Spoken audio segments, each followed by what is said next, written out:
Today we are going to look at this magnetic wristband. This is a really cool option because you could hold different screws, drill bits, can opener, things like that on your wrist, or just pick them up and grab them with your wrist, or while you're doing projects, just stick it on your wrist. So there are a lot of options you could do with this. So let's take a look what's in the box.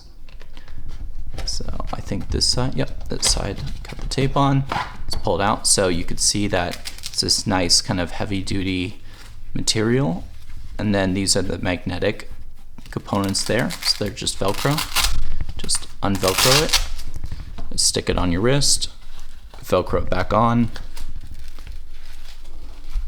boom, just like that. Let's test out and see how it works. So this is magnetic, just picks it up like that, and then I could stick on the wrist. So if you have things like that and you're working on projects, you could just keep it on your wrist, throw in the different magnets, screws, drill bits, things like that, impact bits, can openers, whatever you want to do, and then you have a free hand to do your project. So this is a super handy little tool.